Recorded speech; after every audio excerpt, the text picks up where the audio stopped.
Welcome to the Ostomy Body Positive Confidence Chronicles, where we highlight inspiring ostomy journeys through education, relatable stories, and expert insights.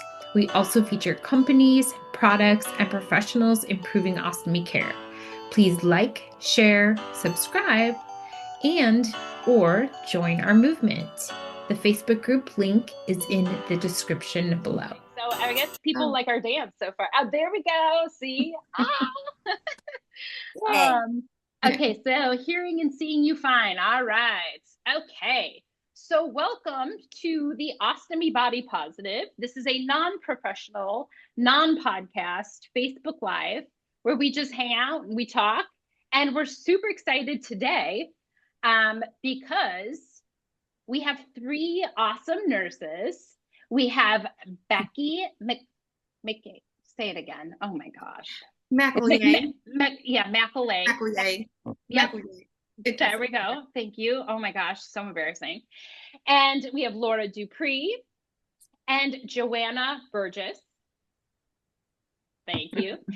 And we are going to be talking about reversals. But before we do, I want to go ahead and talk about these lovely ladies and who they are and what they do for the ostomy community. So Becky, we have as an MSN, RN, WCOCN, CWOCN, and works with patients in the outpatient clinic at UNC Chapel Hill, where she supports patients through their journey from preoperative education and stoma site marking to post-operative care and long-term adaptation. She brings a personal perspective to her work, living with an ostomy herself, and is passionate about helping others navigate life with confidence. Yay, because that's what we're all about. She also began a nonprofit website and blog offering patient-friendly resources and peer support to those living with an ostomy. And thank you. And she is going to share her site here in later on. You're going to post that for everybody so they know where to find you and what you're working on. Yep. Awesome. And then we have Lara RN, BSN, CWOCN at UNC Medical Center in Chapel Hill, North Carolina. Laura, am I saying it right? Lara or Laura? Lara, yep. Okay. I don't want to mess. See, this is why I'm not professional. She had been a nurse since 2001, starting in an outpatient or in an orthopedic and trauma unit. In 2009, you joined the WOCN at UNC and treating both inpatient and outpatient ostomy patients.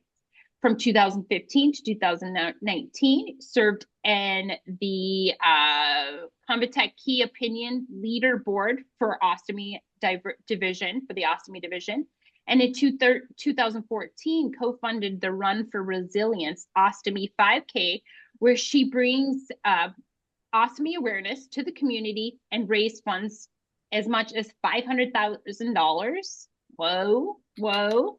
For the UOAA, that's awesome, and has developed the McBride Scholarship, which helps North Carolina ostomates attend the biannual UOAA conference. Awesome.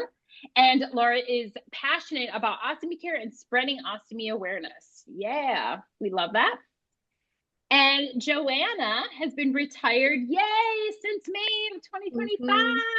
Congratulations. You don't look like you're retired from anything. You look like you're like 25 over there. Oh, you made my night. And so you were a nurse since 1985 and has worked in multiple care settings. You've been a WOC nurse for 20 years, and most recently worked for Convatec as a clinical support nurse with the Me Plus nurse support team. Prior to working with Convatec, she worked for the WakeMed Health System, where she was the lead WOC nurse and at one of the affiliated hospitals, and worked and started the WakeMed Outpatient Ostomy Service Program. Joanna served on the board of the UOAA and has been a chair of the UOAA Advocacy Committee for almost 10 years. One of her main development projects was working on the Ostomy Incontinent Diversion Patient Bill of Rights. That is so very cool. That is very, very cool. And other projects included the Ostomy Toolkit, a publication regarding non-medical switching, and an online resource on how to develop an outpatient ostomy clinic. Wow. Joanna is also a dual ostomate, having lived with a urostomy since the age of 3 and had a colostomy since early adulthood. She enjoys bringing hope and positivity to others and enjoys sharing her story. Awesome. Round of applause. I hope everybody is out there doing the same.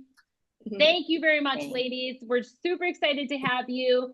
And as we discussed, we're going to be talking reversals. So before I preface this, there was somebody online who had asked that I also say a disclaimer here really quick. So I just want to shout this out. She had mentioned that to specify that reversals are different for those who have an ostomy due to birth defects, and that lifelong daily bowel management might be needed. Reversal isn't always a fix for everyone. So I think with that being said, yes, but we also want to also bring to the point that it's still a very important topic to talk about. And there's a lot of people that have questions regarding it. And I've seen a lot of questions come up, which is why I brought these lovely ladies on to discuss reversals. So with that being said, I just want to go ahead and do the basic, like get the basic out of the way. What is a reversal for those that don't know and are listening? And who does have the option to have one? Whoever wants to go first. Anybody want to start? I can start. I'm happy to start. Go for it. Yeah. First of all, Nicole, thank you so much for having us. I love this body positivity. I just wanted to throw out there that, I've had an ostomy since 1965 and we did not show our pouches. We did not show our bellies with an ostomy. So I am just, when I look at body positivity and the younger generation out there and in the older generation too, I am just like wowed and floored. And, my mother tried when I got to the age where I was starting to go to slumber parties. I remember in elementary school, my mother tried very meticulously to teach me to change my clothes so that nobody would see my ostomy. So this body positivity has come a really long way over my lifespan, and I am just so excited about it. So I just wanted to put that out there before we started on the reversal. Okay. Perfect. Sorry about that. Technical difficulties as always. Joanna, please go ahead and start off where we left off. What is a reversal? Okay, this is Joanna, and I think this is I can see why people have a lot of questions because there's not a whole lot of information out there for patients. Kind of when you look at the grand scheme of what an ostomy nurse does, most ostomy nurses are treating patients either right before surgery or right after surgery. And an ostomy nurse doesn't come into a whole lot of contact once the patient is done with their ostomy and they've been reversed. And so I don't think all ostomy nurses are aware of some of the complications because we don't follow them that, extensively once they're all done. So I can see where there's a lot of questions and why concerns have come in. So I would say that I think the first question was, who is a candidate for reversal? And typically, I would hope, every surgeon is very different. I would hope that information would be discussed before the surgery. That's usually when it should be discussed. Right. The surgeon would say, you're having this kind of surgery. We would expect that you would have your stoma for this length of time. And then whatever the circumstances are, if they've needed radiation therapy, chemotherapy, whatever the circumstances are, it's going to be different for each person. But those guidelines, and I'm sorry if they weren't put out there right up front for a patient, should be discussed. Like they should know that at some point they're going to have a reversal. And usually that is done I would say on average, and chime in, Becky and Laura, if you don't agree or have different information. But usually that's done at, on average, about 3 to 6 months after the stoma. Okay. Okay. Yeah. If you've had your stoma for longer than 3 to 6 months and the surgeon has never discussed that with you, then don't ever hesitate to talk with the surgeon. And I think the best way, surgeons are hard to get a hold of. I think they're very elusive. And sometimes it's easier to get a hold of the nurse. And it's, for me, it's always a recommendation to go into your electronic record. If you have an electronic record and you have that set up, because you can send, it's much easier and quicker for a doctor to respond to you through your electronic record. And don't be afraid because it's your right. And I'm just going to pause a minute. Becky, do you think people are hearing me? Oh yeah. Yep. Everything's Okay, good. Yep. Everything's good now. Yep. all right, good. So a surgeon is going to respond to you much more quickly through your electronic record. Don't be afraid to ask. I know surgeons can be a little intimidating, but it is your body and it is your right to know what's going on. So let's just say that you thought you were going to be reversed, but you haven't heard anything. Just send them like an email through your electronic record. You know, what's happening? We had discussed reversal. I'm feeling pretty good now. When might I anticipate this happening? And how are we going to move forward with this? And then typically the surgeon will respond, I want to see you. We need to check some things through a study. Usually there's a study that's done to check your, how things are looking on the inside. Okay. Is that incisional site healed? Are you ready for the reversal? And then the doctor may want to look at the rectal tone as well. Okay. And I can talk more about that as well. Becky and Laura, do you have anything to add to that so far? No, I think that's a great information to really highlight that you do have the right to know and have the right to ask. A lot of patients don't understand that there is that option to have a reversal. A lot of times that is not explained to them, or it is explained, and prior to surgery, you're in a lot of stress and you don't remember what was all said because a lot of things get blurred whenever you're in that, clinic room or you're in the hospital bed and the surgeon's coming in briefly to discuss what the surgery is. And it's just a lot going on. Yeah. You don't always remember what is said right after surgery as well. You're on narcotics, you're coming out of anesthesia. You don't remember a lot of things. That's normal. It's normal body functions to not grasp everything that is said to you when you're in the hospital. So just really knowing what your rights are and knowing that you need to ask that question to the surgeon. Hey, is this even a possibility? And if the surgeon is, unsure of whether or not you are a candidate for a reversal, or if it's a surgeon that doesn't do a lot of reversal surgeries, you have every right to get a second opinion or to see if you can seek out another physician that does do a lot of reversal surgeries. Because one surgeon may not feel comfortable doing it or aren't as trained in the reversal surgery as some other surgeons. Yeah. Okay. Yeah, I'd add too to that, back in 1988 when I had my surgery, ileostomy, I begged the surgeon leave my rectum because I had heard that, people were getting reconnected. And I thought, well, that's what I will do.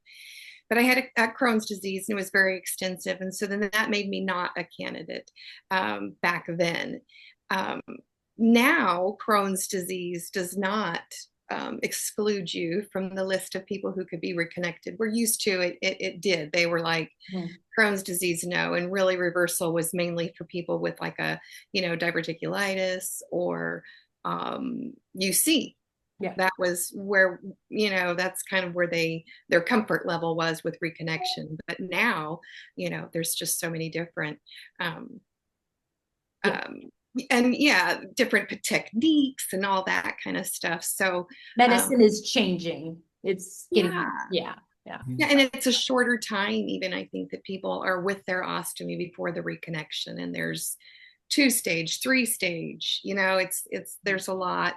And a lot of it is surgical preference and also your disease process. Some people, your disease process, once the colon is removed, they find, well, you're not going into remission. You still have, nutritional deficits, and your inflammation is just way crazy.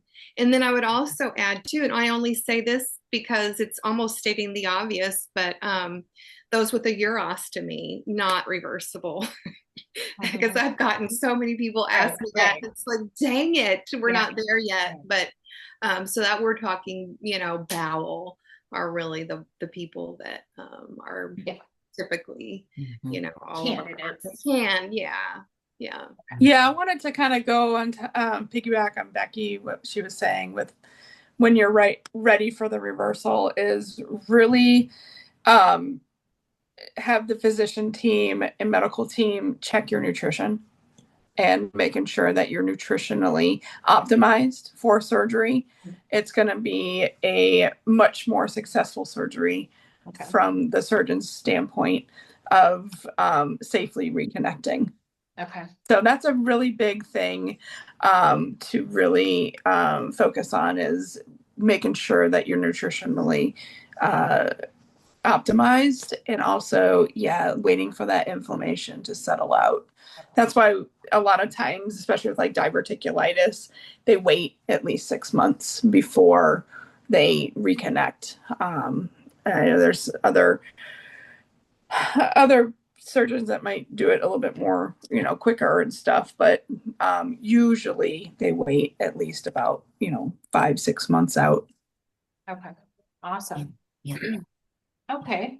Now I want to get the questions on here first, before I move to the ones I have on paper, because sometimes I notice these questions disappear. So Elizabeth says, I have severe Crohn's and I am cleared to reverse, but I'm not sure I want to because my Crohn's is finally in remission and I worry it will resurface in a different area of my intestines if we reverse.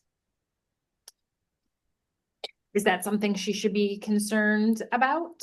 Well, unfortunately with Crohn's, there's always that possibility of a remission or a flare happening at it can happen at any part of your intestine. So the goal is for a lot of surgeons is to remove as little as possible of your bowel, so that you can maximize your amount of bowel in case you have to go back after a flare and have to have another surgery. You don't want to remove unnecessary healthy bowel unless you have to. So, that's always That's a tough one. That's a tough one. I agree. Because I agree. If that's, I think, more of a conversation to have with your surgeon.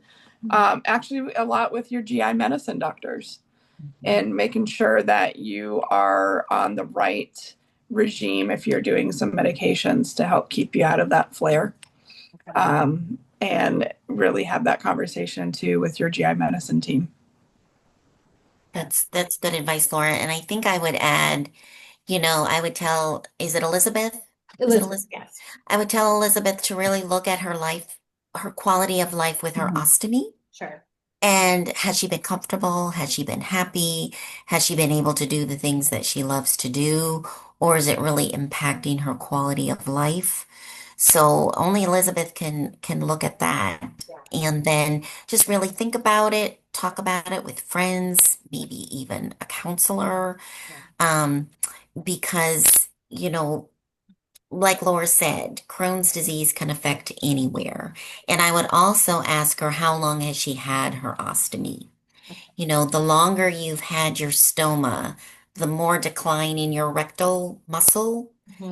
Just like any muscle in your body, it gets weak if it's not used.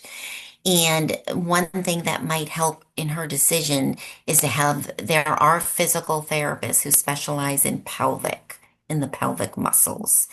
And that's one thing she could ask the surgeon to have that area looked at. Does it look like she would be able to maintain her sphincter Right. control? Right. And what is her muscle status? Okay. Depending on how long she's had that stoma. That would be a good thing to look at. Yeah. And she said, she's commented and said she's much better with her ileostomy. So that makes sense. Yeah. Okay. Yeah. Awesome. Any other comments or okay to move on? Okay. All right. So the next question. How long does it typically take for a J pouch to adjust after surgery? Best diet to follow after surgery for optimal nutrition and getting back to activities such as walking, yoga, pickleball. So I guess the first part of that question is how long does it typically take after J pouch to adjust for reversal? I can speak to that just a little bit. I work with a lot of the J pouch folks in GI in the outpatient. And you'll hate to hear this answer, but this is really an individual thing. I mean, even research shows that it's just so wide of a range of, people, how your what your disease process was before, your anal tone, all of those things. But the J pouch itself, your insides are just really heal so quickly. So usually, I mean, and from the get-go, I mean, before you even leave the hospital, we want to see you have a bowel movement. So, I mean, that tells you that we're allowing, I mean, it's your surgery is probably like 3 months where that little J pouch is in and it's completely healed. But then once we've reconnected and all that and everything's all put back together, everything's going right on through it. But it has a time where it has to stretch and kind of accommodate, you have, I think that's more of a mental exercise really with people where you have to really, before you had to run to the bathroom when you had the urge to go to the bathroom and you have all this emotional baggage that you're carrying with you. And now you don't, because you don't have to run to the bathroom, but your mind tells you you do. And I think that's the biggest issue people have. It's just the breathing, the calming down and letting it, and then adjusting. And I tell everybody, I think a year of, and not a year of difficult therapy, but I think that to really give yourself that time, to adjust to your new normal, to your body without a colon and with a J pouch that's holding, your liquid stool, because your stool is now liquid. And you have to adjust to, realizing that your stool is going to be mushy and more liquidy, and you are going to have more bowel movements a day. Then you're not going to have your one bowel movement a day, like, before you had your J pouch and before you had your flaring. But you also have to remember at night, sometimes you might have a little bit of incontinence at first while your sphincter muscles are adjusting and waking back up, and realizing your stool is going to be a little bit more mushy and kind of doing some biofeedback mechanism work and pelvic floor mechanism work with sometimes a physical therapist that is specialized in the pelvic floor can be very helpful. Yeah. Okay. I was going to ask Becky and Laura, there was a diet question too. We didn't do J pouch surgery at my hospital. Can Becky or Laura, can you comment after surgery what the diet is typically? Yeah. Do you remember? Best diet to follow after surgery for optimal nutrition and getting back to activities. Well, I think that you're going to want to continue the same diet that you did with your, your ileostomy, chewing well, all of that is going to be really where it's at. But you want to really up your protein and see, all of those, really good. So like the protein drinks, Ensure. One I really love is Juven, and it it has all of the things in it. Yeah, Juven is very good. They have a couple different flavors. So some of the flavors you may not enjoy, try a different flavor. Pineapple coconut. Yes. The one I suggest. Than the orange. That's kind of good. It's a little high pricey, but I have seen some people get it covered with their insurance too. So, Okay. but yeah, even just like the Ensure and the Boost, and there's so many different high protein options nowadays on the market. Is really a great thing to up your protein. If you're always unsure, you can always get with a nutritionist. A registered dietitian can help immensely tailor your own needs to what you need from your diet. But there's not, you don't have your colon anymore for those J pouchers. So you also have to remember to continue to stay hydrated. So the part of the colon's job is to reabsorb water back into your system, and you're not doing that anymore. Yeah. The small intestine can do that about 70% of the job of the colon did. So it does help, and it does do some of that reabsorption. But it's not perfect. So you do have a higher risk forever of having a dehydration. So staying hydrated, always carrying some fluid with you to stay hydrated, especially in these hot summer times that we're going through right now. I also tell my patients to, especially if you're increasing your activity, if you're working out, or if it's really hot outside, you're going to be a higher risk of dehydration on top of your already risk of dehydration. So maybe preventatively taking some of those oral rehydration solutions. There's a ton of those now on the market. Yes. Very easy to obtain. They're not breaking the bank typically. You see all kinds of different varieties, liquid IV, drip drop, Hydrolyte. There's a bunch of different kinds, even just Pedialyte. So find one that suits you and is, you enjoy the taste of. Some of them can be a little salty. So don't shy away from, just because one brand or one flavor you didn't like, don't just write it off. Try a different brand, try a different flavor. I've tried a good bit of them, and there's certain ones that I really enjoy. And they're different from flavor to flavor. Like, maybe not so much. I really don't like that flavor, but it really does help.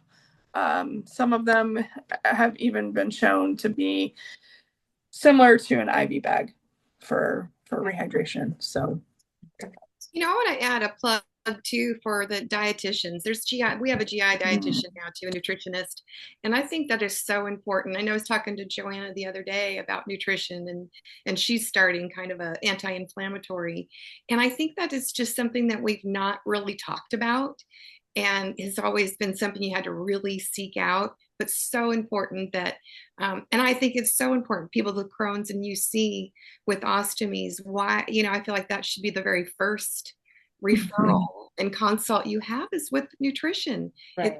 But it's not. But I think we're seeing it more and more. And I would really, really reach out to someone, and because that's what they went to school for, and they will have all of that really good information. They can take your likes and dislikes too, and help you form a really good diet. And especially if you have other things going on, if you have renal disease, if you have diabetes, especially if you have some of these comorbidities, all that is reacted differently in somebody that maybe just has a diverticulitis and has an ostomy and wants to get reversed, is way different than somebody that has, all these other types of disease processes. So nutrition really does affect people differently. And that's what makes it so hard, is that we're ostomates, we all have different reasons. It's not just a digestive disease or issue. So, And I'm glad, Becky and Laura, you brought that up, because especially Becky, you don't have to wait for the surgeon to bring something up. Don't be afraid to just ask, hey, I'm struggling with nutrition, or what about nutrition? I think sometimes surgeons get into that place. I just want to I would just want to fix it, create it, Mhm. and send you on your way. And they forget about all the little fine tuning. The big picture, yeah. Yeah, the big picture, the whole picture. And if you're not happy with something, like say you get connected with a nutritionist, if you don't make a connection, there's other ones. Yeah. So it's about, and it's hard, especially if you're not feeling well or you're new after surgery, but sometimes you've got to push yourself from behind or get an advocate or a loved one to work with you until you're happy. You don't have to settle. Because again, just remember, it's your body. This is your body. Mhm. Love that. Love that. Yeah. I just want to read this comment, if that's okay. I think it's more of a comment than anything. And then there's another question that came in. So I'm on the other side of things. This is Steve. I'm on the other side of things. My surgeon who performed colostomy, thanks to a perforated colon, has basically told me there's nothing that stands in the way of a reversal post-surgery in 6 months. I'm just concerned by her flippancy. And he said, I'm 67 in good health with no smoking, minimal drinking. That's something that's interesting because, it's so funny. I went straight to J pouch people. But yeah, there's a number of people who have had a colostomy and then and really there is, that is the most successful reversal. Mhm. Yeah. So thank you for that question because I totally forgot that whole group of people that, because there's not a big of an adjustment, really. Even for the colostomy, we don't give you diet restriction. We don't say, a whole lot. So there's a huge group of people, and it's very successful. Yeah. Yeah, What I've and seen. I would agree too, Becky, that maybe the surgeon was flippant because it's like, of course, of course you're going to get reversed because Right. really with colostomy, Yeah, it's they very, forget that yeah, most people don't exactly, understand and don't know. You just don't exactly. know if you don't know. Yeah. Right. Don't know, you don't know, I would but say most medical professionals don't understand when people are ready for reversal or not. You have to have the expertise and the know from usually a surgeon or somebody that works with patients that get that. So I'm sorry that they were a little bit flippant. agree. But But yeah, hopefully you get your answer. I would say if he's feels like he's been healthy, if Steve's been healthy, feels good right now, there's every chance that he'll be just very successful with a Yeah, reversal. they are very successful for reversals. Good. Okay. Awesome. And then Kim has a question. She says, I have a huge incarcerated hernia in addition to my colostomy. Truth be told, I had 3 emergency surgeries in March and April of 2024 after stenosis of the diverticuli. One was plastic since I had a wound vac for a while. Surgeons at the U of Minnesota, colorectal and hernia specialists, are reluctant due to the scar tissue and high risk. So, and she says, would you consult another surgeon or no? The hernia is more concerning than the bag. So if your hernia is incarcerated, meaning it's getting twisted and it's getting blocked off, that is a very big reason to get the hernia surgery.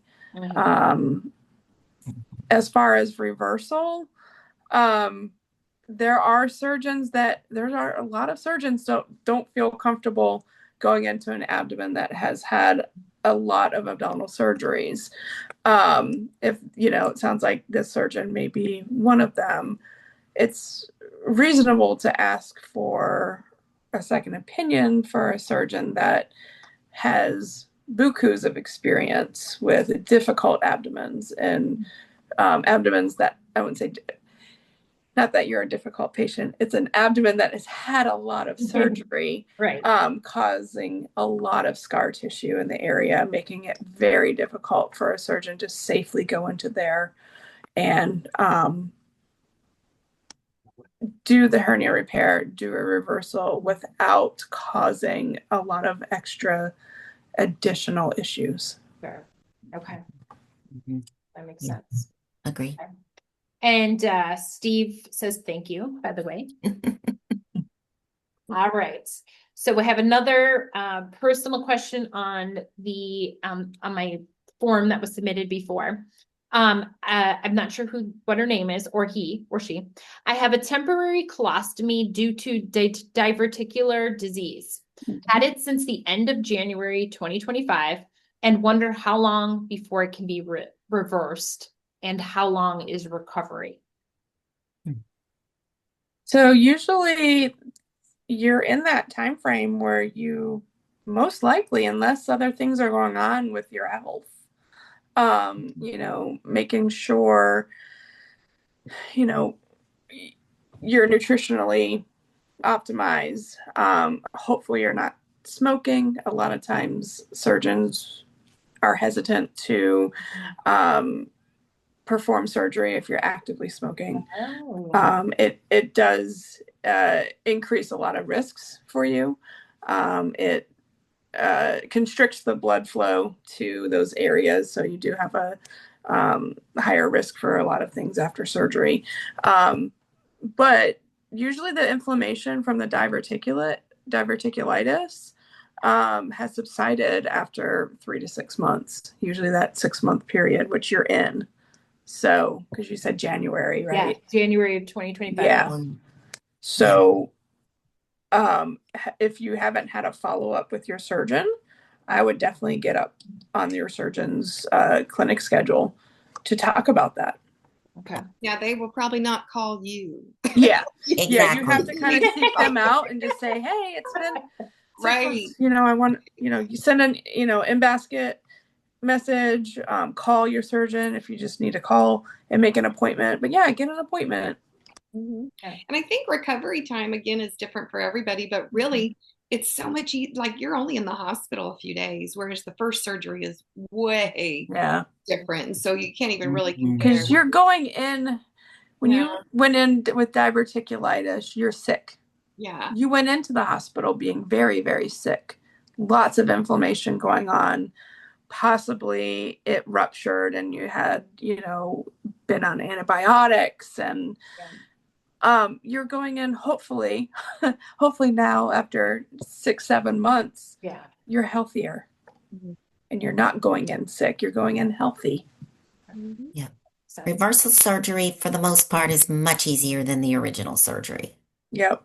They basically, like Becky said, a couple days, depending on your pain control and depending on, we want to make sure you poop. So you're eating, you're pooping, and your pain's well controlled. After you kind of pass those tests, they usually let you go. They don't want you in the hospital long. Right. No. They don't want you in the hospital long. They want you to get you out as safely as possible, but as quick as possible. Yeah. Perfect. Okay, that's awesome. And Kim says, thank you very much for the question, the previous diverticulitis question. Okay, let's see. I have one that kind of goes hand in hand. So, or like 3 of them that kind of go hand in hand. So what are the risks of reversal? And then would there be a reason to regret getting a reversal? And at the same time, somebody kind of asked, can a reversal go wrong? So these are kind of like 3 questions in one that I think are all kind of play a part. Basically wanting to know, would somebody regret it? Are there risks? And if a surgeon was to go in and do a reversal, could it be medically determined during the reversal that they can't go forward? So they can, when they're in there, a lot of times surgeons don't know 100% of things until they actually get in and see what's going on. CT scans can only say so much, and it's a very great tool, and you have a really high chance of knowing kind of the game plan for surgery using scans. But once they're in there, that's usually they aren't able to determine everything based on a scan. Yes, they can get in there and realize that it's not safe to do a reversal. Does it happen a lot? Very often? Not usually. usually they do have a good feel for when is the right time for a reversal. Risks of reversal, there's always a chance that I guess it depends on, what your disease process was or why you were having your ostomy. For those of you who have the reversal because you have a J pouch, there's something called pouchitis that you can get. It's not as super common, but your J pouch can get inflamed. A lot of times it can get treated with antibiotics, but I've had patients where they've had so much pouchitis that antibiotics don't work for them anymore. So they go back to having their ileostomy for permanent and ileostomy for permanent reason. I think the success rate is really high, though. Yeah, it is. Your I think favor, so too. you I know. think so too. And that's a good point, Becky. I wrote a little thing about reversal on the UOAA website. And last night, in preparation for this, I was reading some comments from people, and they were validated from some of the comments from people were validated about some of their experiences after reversal. And it seems that after a reversal of an ileostomy, sometimes there can be a little urgency, as their muscles are trying to get retrained, there can be a little bit of urgency. There can be some stool frequency. There might be some seepage at night until everything is sort of settled down. Those seem to be the most things that people were struggling with, the urgency, frequency, and seepage until, things got a little bit better.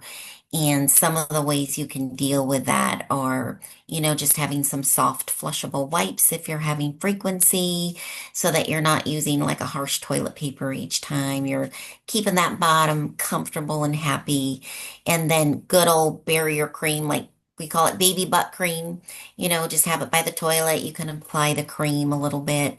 But those seem to be the most things that I was able to determine There's when some I read. absorbative pads that you can put in Yeah, too. right. Good point. Good point. Yes, absorbative pads if you're having a little bit of incontinence in the beginning.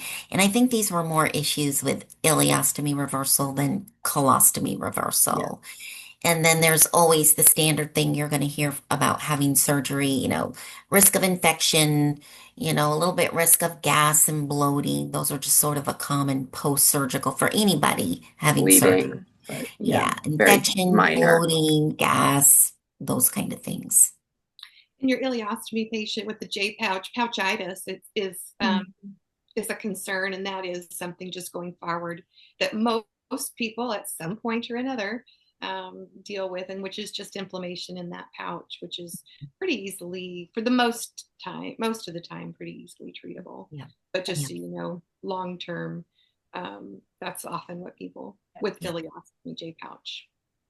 And I think it's important to also note, like, I think you more or less hear things when things go wrong versus when things go right. Because I think we Correct. always expect that in the medical system, things are just going to go right. So when they go wrong, you're gonna hear about them because it's just.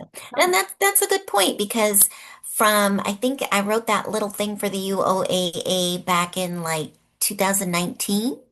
And between 2019 and 2025, there were maybe 4 or 5 people that had commented about some of their experiences. So I think more people were doing okay than weren't doing okay because there were very few really comments. I've been doing this since 2009. I haven't really had that many patients. I've had a few that decided to get rid of their reversal and go back to having an ostomy because of either just the incontinence issues or pouchitis issues. But like I said, it's very few that I've taken care of, and we do a lot of ostomy surgery. So And it's a were good they sign that a lot of people do well. were they, do you know, Laura, referred to like pelvic muscle retraining? I don't recall. It's been a while since I've had a patient that I would say a few years, and I don't recall if they even had pelvic floor. Mhm. But the ones with pouchitis, it was just a few of them, and they just had too many flares of the pouchitis, and they're just like, I'm done with it. I just get this pouch out. It's just not really working well. And they were fine with their ileostomy after that. They did well. Amazing. Good. Awesome. Okay, so now Judy, I don't know if this is a question or a comment, so I'm going to read it though. I'm on my third colostomy and only have my ascending colon remaining. My original surgeon recommended no reversal. I now have a hernia and still have a stump that emits mucus. I have questions like the ones that have already been asked. Yeah. I'm not really sure what the question is, but it sounds like, I'll read it again. I'm on my third colostomy and only have my ascending colon remaining. My original surgeon recommended no reversal. I mean, Yeah. probably sounds about right, right? I mean, Yeah. surgeon. I Okay. would agree. Yeah. Because if she's only got the ascending, it's almost like she has an ileostomy. It's always going to be liquid, loose stool. Okay. And, if you were to reverse that with it, sounds like several surgeries, scar tissue, complications. Yeah. Agree. But like a hernia support belt might be an option too. I don't know. And for the other person, I was going to say too, make sure that you're talking with your ostomy nurse, or even going to New Hope, NUHOPE. There is a site that will help you measure and decide which belt that is right for you. But you can also call them. They're Yeah. wonderful to so important. walk you through, because some of the measurements can be tricky. Yeah, it confusing. But yeah, you can always just call them and they can walk you through it. Perfect. And then Elizabeth also wants me just to let you guys know, I want to make sure that all three of these nurses know that I hold ostomy nurses in the highest regard, and I have never seen such care and love from any other nurses in my life, and I truly appreciate what they do every day. Oh, well, thank you. Thank you. Yes. Nice. All right. So I know I have one more here and then one more that I took a screenshot on my phone because it was a little bit longer, but are there exercises you can do to strengthen your rectum muscles in preparation for reversal surgery? Yeah, absolutely. Doing some of those pelvic floor exercises. Okay. You can go online and see, type in pelvic floor exercises, but also I think getting a professional physical therapists that actually are trained in pelvic floor. There's physical therapists that aren't really trained in, not all of them are trained in pelvic floor, but there's special certifications for people that, for physical therapists to do the pelvic floor, because you have to really find the right muscles and train those right muscles. And sometimes it's kind of hard to find, is that really my pelvic floor muscle or is that something else? Yeah. And so they can help. Okay. Yeah. There's a lot of tools. Absolutely. And there's like 3 different types, right? I feel like I've been in 3 different types of pelvic floor therapy myself. So there's like biofeedback and I don't know, a few others, right? Mm-hmm. And I think pelvic floor therapy is having a moment. Like it's really, it is. At the forefront, where before you never even heard of it. And now right. There are so many clinics and so many people. And I think it's well worth it. Yes. It's more accessible nowadays. Yeah. To find somebody that's specialized in it. Get in quick. And because you don't want to find out after, I think going before you have your reversal, especially for the J pouch people, I think that's huge. Yeah. To start that therapy and to start training those muscles before you have the surgery. I agree. And I was pleasantly surprised when I was looking into pelvic rehabilitation and pelvic all of that is it's a highly specialized field, but it is having a day, Becky. It is. There are many that are in private practice. they're affiliated with large medical centers now, but they're everywhere now. If you just Google in your area, you can probably find them. Yeah. And I was pleasantly surprised of the degree in private practice as well. So Yeah. yeah, they're Yeah. definitely out there. They do internal work. So Yes, they do. in you to see if you're It may be, doing you know, they definitely do internal work. So, Yeah. but they're trying to find those right muscles. Yeah. Yeah. Super important. Yeah. Yeah. When I think about 10 years ago, when I was maybe more, I was diagnosed with pelvic floor dysfunction. And I was like, pelvic floor, what? Like, Yeah. you know, but now, yeah, it's coming more mainstream. I mean, I guess people are starting to understand it more. Yeah. All right. I'm going to read this one from my phone because it's a little bit longer and I want to make sure I cover it. Okay. My name is Lauren. I am due to start scheduling my reversal soon. I'm torn about whether it's the right thing for me. I had LAR surgery with a loop ileostomy 6 weeks ago.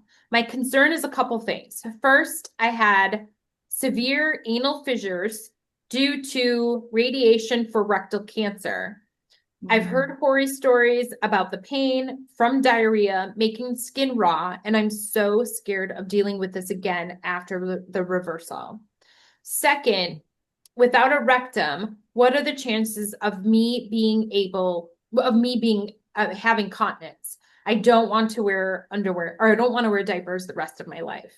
She wants to wear underwear, but not diapers. Yeah. I'm like, she doesn't want to wear underwear. Who does? Right. Exactly. I mean, I think there's a lot to that question. Again, it's about quality of life. How has your life been with the stoma? It sounds like because she has a loop ileostomy, the surgeon intended to reverse it.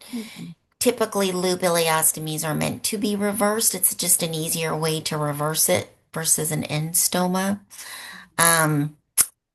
Chime in, guys. What do you think? Yeah, I mean, I think it's a personal thing too. And I think if you have that battle within you, there's a reason. And do all the research, do the pelvic floor. I would have someone looking at those fissures and see, how deep were they? Are they healed? What will you do going forward? Your anal tone, I would have that measured. And really do your homework on it, because living with an ostomy, as you know now, an endoileostomy is way easier than your loop ileostomy.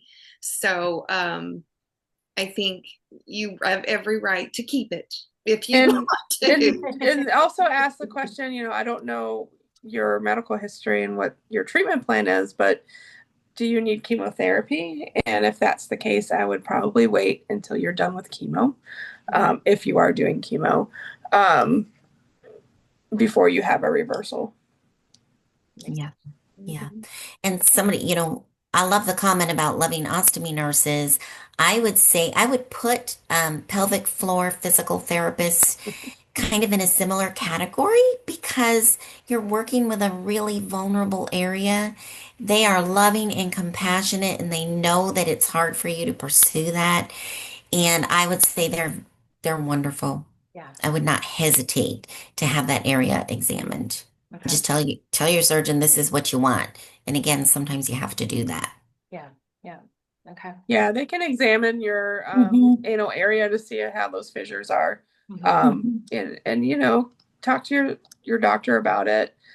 If you still have those fissures, you might want to wait. 6 weeks is pretty soon after having had your LAR with your ileostomy.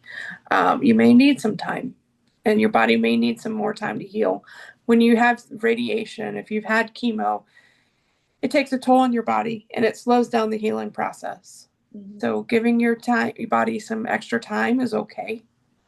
Your body might need that extra time, and then you'll have more success. And your mind too. I think that's absolutely an emotional battle that you've gone through with cancer alone, and then all of these surgeries, and then the thought of being reversed, and you go on Facebook and you just hear people say, well, now I'm incontinent, and you don't want to do that, but it's so much. And 6 weeks is such a little amount of time. Just really give yourself the grace and time that you need to heal your heart, your mind, your body, all of it. Yeah, I love the mind-body connection, because I think that's, I don't want to say missing, but like we forget about that sometimes. Like it's not just our physical bodies, but like if we're not healing mentally, I think it's spiritual as well. But you know, it's all three really kind of combine, and it's important. And yeah. So. Exactly. Well, that's all the actual. No, go ahead. I was saying, and good luck to her too with Yeah, definitely. Yeah. And Terry asked what kind of therapy. We're talking pelvic floor physical therapy, right? Mm-hmm. So I'm going to type that in the comments. It's sometimes referred to as PMR, or pelvic PMR. muscle retraining. Oh, okay. Or PMR. All right. But it is from a physical therapist. Okay. Right. Okay. Awesome. Yeah, so that was the questions that I had submitted. Those were the questions that have come up here. What else could you leave us with, or what else do you think still would need to be covered on this? Be your own advocate.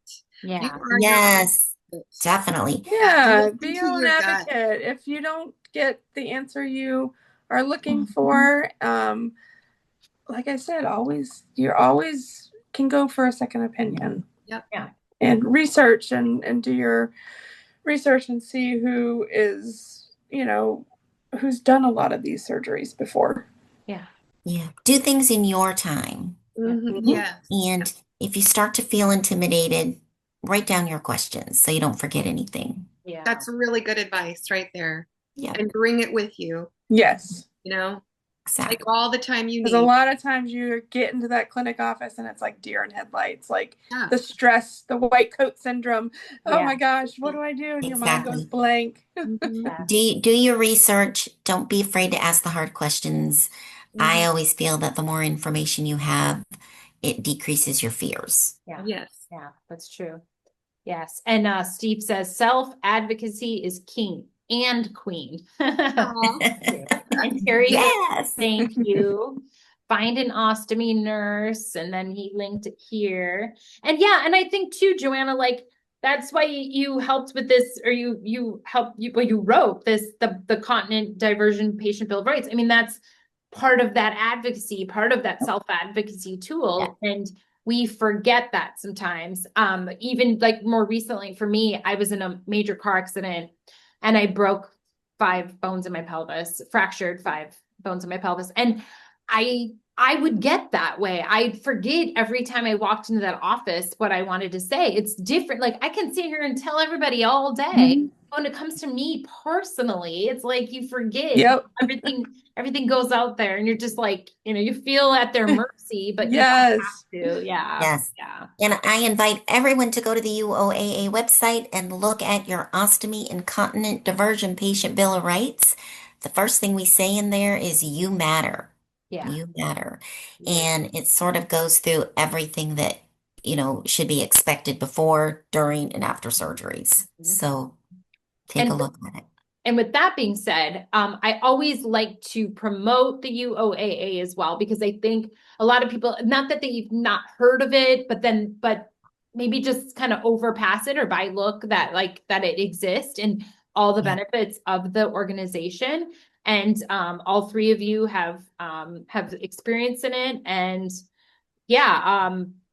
as far as and as well as working on the awareness for the run, if you have anything coming up, if you guys want to give any shout outs to anything that you shout out Laura, shout that out. So we're having our 11th year of celebration of our Run for Resilience Ostomy 5K. It's in several locations throughout the United States. So if you're wondering if there's one coming near you, go to ostomy.org /5K and you can see where the locations are.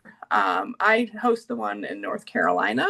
But if there isn't one near you, don't fret. You can still participate because there is a virtual.